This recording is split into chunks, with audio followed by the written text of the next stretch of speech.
안녕하세요. 한의사 박경숙입니다. 건강 체험식에 대한 말씀을 드리고 있는데요. 오늘은 오행 이야기로 문을 열어볼까 합니다. 오행? 음양 오행? 한의사라서 그런 이야기 하나? 틀리셨어요. 그것이 아니라 저를 만난 행운으로 잘 먹고 잘 내보내고 잘 자고 그래서 건강하게 잘 사는 행운, 이렇게 5가지 행운을 서로 나누었으면 좋겠다 해서 오행입니다. 기억하셨어요? 저는 여러분을, 그리고 여러분은 저를 만나는 행운, 첫 번째 행운, 그리고 저를 만남으로써 잘 먹을 수 있게 되는 행운, 그리고 잘 내보내는, 그냥 쉽게 말하면 잘 쌀 수 있는 행운, 그리고 이제 잠을 잘 잘 수 있는 행운, 그래서 서로 간에 건강하게 잘 살 수 있는 행운, 이렇게 5가지 행운이 여러분들에게 있었으면 좋겠습니다. 자, 그 행운을 얻기 위해서 우리가 먼저 잘 먹어야 되겠죠. 그동안은 제가 오랫동안 끓여서 먹는 그런 탕류에 대해서 몇 가지 말씀드렸는데요. 오늘부터는 밥 이야기를 하려고 해요. 우리가 그냥 늘 먹는 밥. 그래서 어찌 보면 그냥 대수롭지 않게 한 끼 때우는 식으로 대충 먹고 지나갈 수도 있는 거지만 매일 먹기 때문에 오히려 가장 소중한 음식 아닐까요?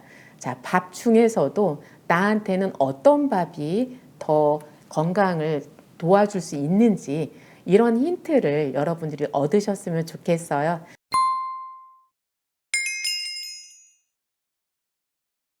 첫 번째 소개시켜 드릴 밥은 마밥입니다. 일명 보약밥이라고 할 수 있는데요. 실제로 마가 한약재 이름으로는 산약이거든요. 근데 이 산약이 보익약, 보하는 약으로 분류가 돼 있어요. 그래서 보약밥이라 해도 지나치지 않은 말이라고 생각을 합니다. 우리가 일반적으로 먹는 음식들이 한약재로 분류되는 경우들이 있어요. 이렇게 한약재로 분류되었다는 것은 음식이기도 하지만 그 성질이 조금 더 강하여서 어떤 건강을 바꿀 수 있는 그런 효능이 조금 더 세다는 얘기거든요. 그래서 이렇게 보익하는 작용이 큰 산약, 마를 이용해서 오늘 밥을 해볼 텐데요. 자, 이게 한약재로 분류된다고 했잖아요. 한약을 이해할 때는 2가지를 기억하면 이해하기가 굉장히 쉬워요. 귀경. 귀경이라는 것은 오장육부 중에서 어떤 장부로 들어가는지, 그리고 경락으로 치면 어떤 경우로 들어가는지 이것을 아는 것, 자, 귀경을 알면 좋고요. 그 다음에 성질과 맛을, 이것을 기억하면 그 약재에 대한 이해가 굉장히 쉬워져요. 자, 공부하는 마음으로 한번 해볼까요? 이 산약은 귀경이 비패신이에요. 한번 외워보세요. 비패신. 그리고 성질은 약간 달면서도 또 여러분들은 뭐 잘 느낄지 안 느낄지 모르겠어요. 근데 미각이 발달한 분들은 좀 느낄 수 있을 거예요. 약간 짜다 싶은 맛이 좀 느껴지기도 해요. 그래서 맛은 달면서도 살짝 짠맛이 있고, 그리고 귀경은 비패신이다. 이렇게 기억하면 이제 이게 요점이에요. 그래서 자, 비패신인데 그 중에서도 가장 대표적인 작용이 비를 보하는 작용이에요. 비라는 것은 나 비위상해, 소화기를 말하는 거예요. 비장, 위장 이러는데요. 이 비의 기능은 우리가 음식을 먹으면 이거를 연마작용, 갈아주고, 그리고 우리 몸에서 영양을 사지말단으로 보내주는 역할, 비주사말 이러거든요. 이런 역할을 하는 것이 비의 기운인데요. 자, 산약의 첫 번째 효능은 보비익기. 비의 기능을 높여서 기운을 높여주는 작용, 이것이 가장 주된 작용이에요. 자, 비의 기운을 높여준다? 이것은 평소에 우리가 배가 아프긴 아픈데 윗배가 아픈 사람이 있고 아랫배가 아픈 사람이 있어요. 그런데 위장 부분, 그러니까 대장이라 소당 아랫배가 아니라 위의 부분, 그 부분이 이렇게 배가 불러오면서 불편하신 분들, 그리고 또 이제 밥맛이 없고 그래서 입이 막 좀 쓰다고도 하지만 어쨌든 그냥 밥이 먹기 싫어요.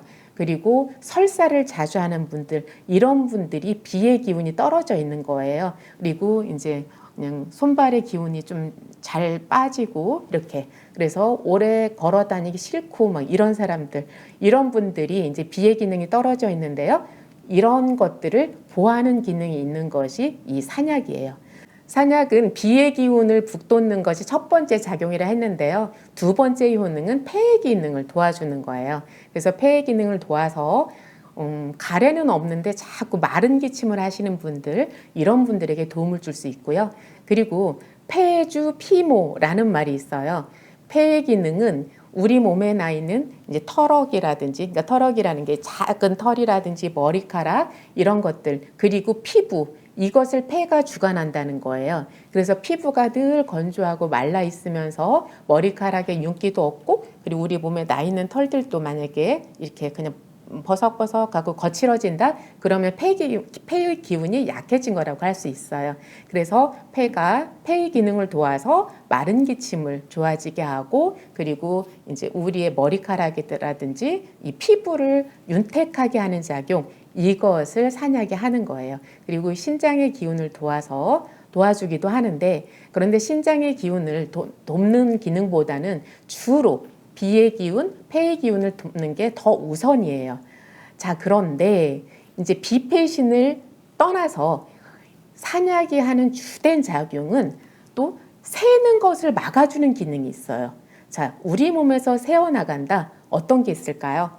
대표적인 거 설사하는 걸 막아주고요. 그리고 유정이라는 건 남성분들 중에서 정액이 나도 모르게 그냥 새어나가는 경우가 있어요. 굉장히 심각한 경우라고 할 수 있는데 이런 것들을 막아주는 효능이 있고요. 그리고 여성분들 중에서 냉대화가 좀 심하신 분들이 있죠. 그런 것들이 이제 또 새어나가는 것을 막아주고 그리고 소변을 너무 자주 보는 분들 이런 분들에게도 효능이 있어요. 자, 산약에 대한 대략적인 이해가 되셨나요? 첫 번째로는 보비 있기, 비의 기운을 도와준다. 그래서 소화 능력이 떨어지는 분들에게 좋다. 그 다음에 폐의 기능을 도와준다. 신장의 기능을 도와준다. 그러면서 우리 몸에서 새어나가는 것을 막아준다. 요점 정리 잘 되죠? 자, 그런데 제가 새어나가는 것 중에서 설사를 막아준다, 치료해준다 이 말씀을 드렸는데요. 설사에도 두 가지가 있어요. 아니 두 가지가 아니라 어쩌면 더 많겠죠. 그런데 설사에도 이렇게 비의 기능이 떨어져서 하는 설사가 있고요. 아랫배가 아프면서 장내 어떤 유익균이 부족해서 어쨌든 장 환경이 떨어져서 설사를 하는 경우가 있어요. 그러니까 아랫배가 막 아프면서 하는 설사는 장의 기능이 떨어진 거고 윗배가 아프면서 하는 설사는 비의 기운이 떨어지는 건데요. 근데 비장 기능이 떨어져 있으면서 설사를 할 때는 손설, 그러니까 전혀 소화되지 않은 음식물, 그 음식물까지 그대로 설사하는 경우들이 있어요. 그래서 소화되지 않은 음식물이 그대로 나온다? 그러면 내 비장 기운이 많이 떨어져 있나 보다 이런 이해를 하시면 좋겠고요. 그러니까 똑같이 설사를 해도 어떤 음식을 먹느냐, 어떤 약을 먹느냐가 좀 달라질 수 있다는 얘기예요.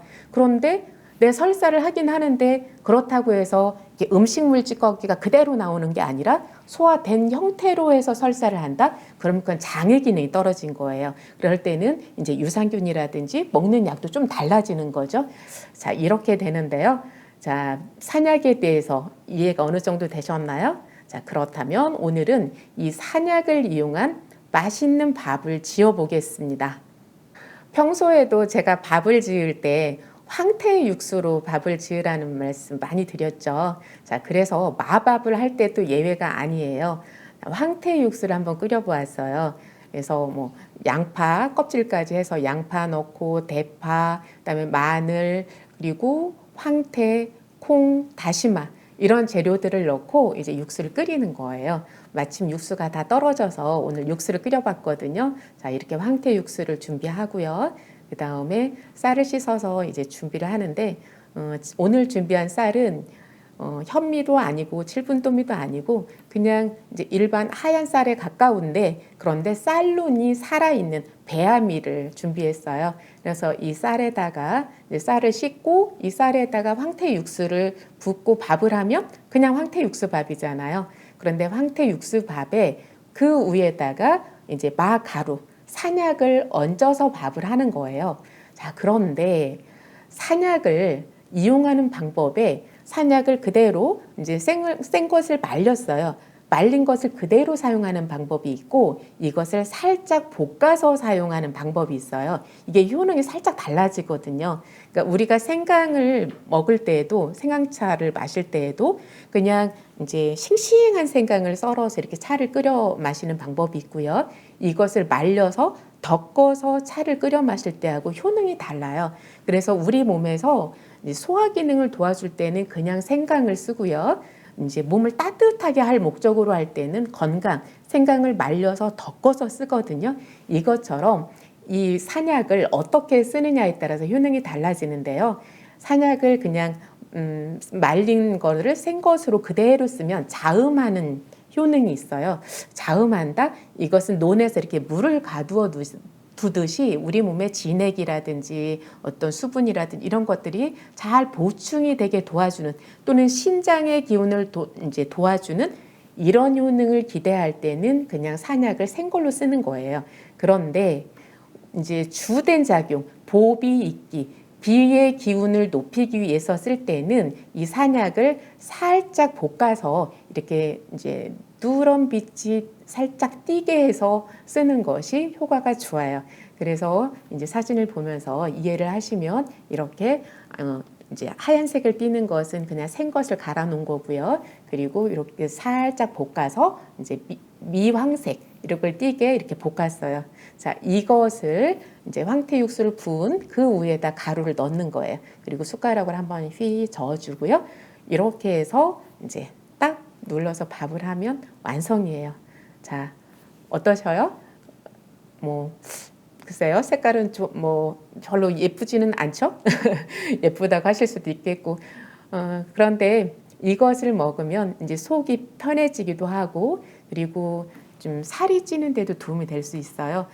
그러면은 뭐 나는 좀 살이 쪄 있으니까 이걸 먹으면 안 되겠다? 그런 정도는 아니고요. 그런데 말라 있는 분들, 특히 소화 기능이 떨어진 분들은 그 소화 기능을 높여서 살이 찌게 할 수 있다. 이제 이런 말씀이고요. 이 마밥이 그 당뇨가 있는 분들에게도 좋고요. 전반적으로 기혈이 허해져서 이제 특히 병 후에 그런 현상이 많겠죠. 기혈이 허해져서 이렇게 밥맛이 없고 그리고 자꾸 기운이 없고 이제 설사가 잦고 이럴 때 이런 밥을 해서 드시면 좋을 것 같아요. 그리고 한 가지만 더 힌트를 드리면요. 설사하는 정도가 하루에 한두 번이 아니라 너무 자주 해서 이제 기운이 많이 빠진다 할 때는 그냥 이렇게 밥을 먹는 게 아니라 이 맛가루 자체를 그냥 죽을 쓰는 거예요. 그래서 그 죽을 하루에 수시로 이렇게 먹으면 그 설사가 멈추는데 큰 도움이 될 수도 있어요. 자, 오늘 밥 중에서 첫 번째 시간으로 마밥을 준비해 보았는데요. 소화 기능이 약하신 분들, 폐 기능이 약한 분들, 그리고 신장 기운이 약해서 뭐 소변을 자주 본다든지 하는 분들 모두에게 도움이 되는 마밥 한번 해서 드셔보시고요. 다음 시간에는 뽕잎밥을 준비할 거거든요. 다음 시간도 기대해 주세요.